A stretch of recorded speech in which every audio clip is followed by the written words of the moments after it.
Kentucky Kingdom and Hurricane Bay, located in Louisville, Kentucky. This is Clay with the Pennsylvania Roller Coaster Club, and we're going to take you on a little journey of the roller coasters from Kentucky Kingdom. We're going to rank them from worst to first. Now, before we start ranking credits, let's talk about a little Kentucky Kingdom history in and of itself.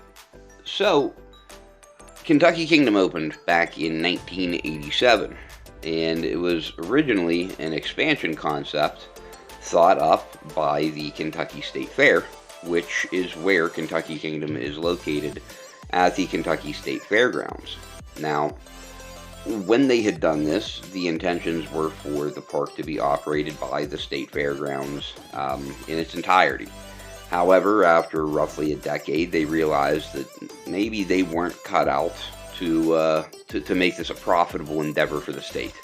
So, 1998, in comes Six Flags.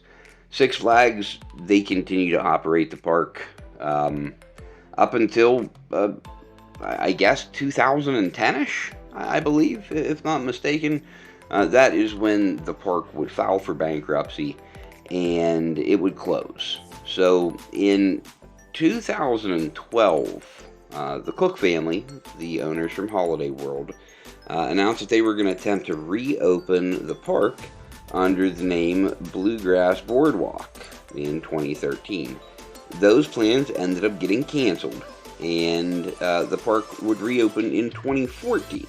Now, it would end up being shut down again for a brief period of time, and in 2021 finally, the Hershin Family Entertainment Company announced that they have acquired Kentucky Kingdom. So where does this leave us in the present, and where is this going to put us in the future? Great question. When the announcement was originally made back at the beginning of 2021, I think that everybody was incredibly excited for this purchase because we expected there to be some bigger capital investments coming to Kentucky Kingdom. Maybe not to bring it up to the level of Silver Dollar City and Dollywood, but to at least help bridge that gap a little bit. And it just hasn't necessarily come yet. Now, some of the infrastructure in the park this year does seem as though it's had a little bit of work, and we see the cinnamon bread from Dollywood coming in, but who knows what it's going to be. But to kick us off, number 6, Roller Skater. Now, Roller Skater, Kiddie Coaster, guys, the Coma, it's an old one, 94, sit-down model, at least it's not one of the hang and bangs. And, as far as being a kiddie coaster in the lineup, it serves its purpose. It needs to be here to introduce kids to their first coaster, and it does its job. Number 5, and for the last time, T3. Now, granted, it's not in last place. Thank goodness for a kids coaster. But I gotta say, it's very uncomfortable. It's a torture device, guys. I would love to tell you that I'm gonna miss it. So sad to see it go. Even watching the POV, you can see how rickety and unsmooth the transitions are on this ride. My negativity and thousands of other negative reviews can't do justice to the pain that was T3. Rust in pieces, my friend. Rust in pieces. Number 4, Thunder Run. This was a little surprising to me. Thunder Run, this is a DIN corporation, and most of them are not very good. Most of them are rough. Most of them are unpleasant. This wasn't. So, Thunder Run earned a little bit of respect from me. In the account that, number one, it's not horrifically rough. I wouldn't call it smooth, but not horrifically rough. It's rideable.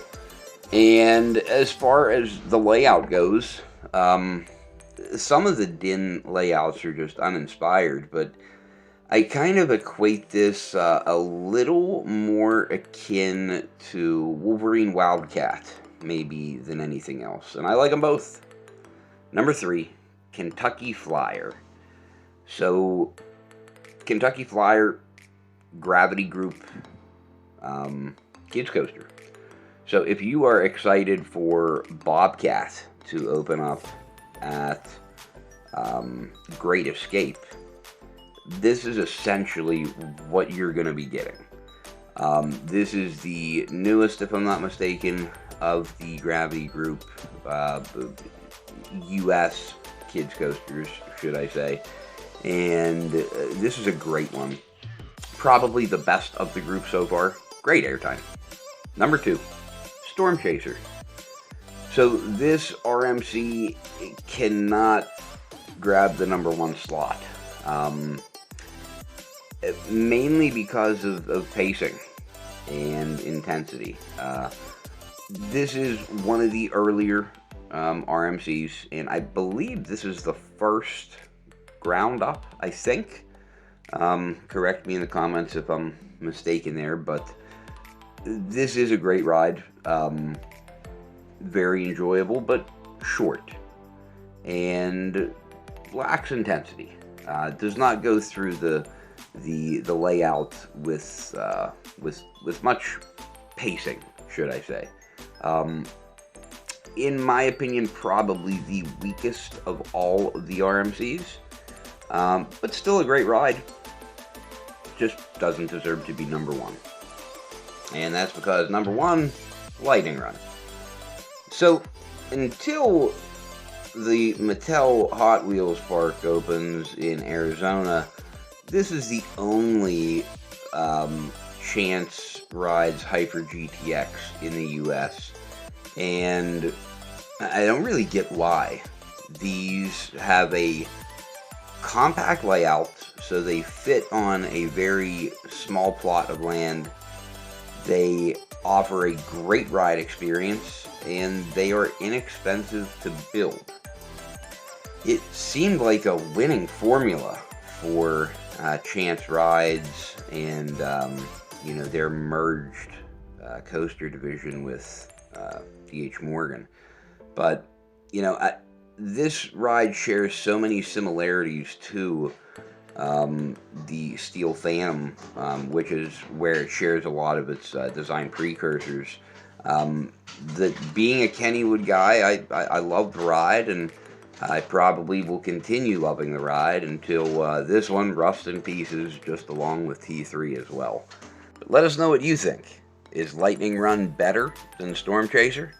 Or does Storm Chaser still edge it out as far as you're concerned? What are your thoughts on Thunder Run? Are there other DIN Corporation rides that you like as much, if not better? Let us know below in the comments. Till next time, we'll see you out there.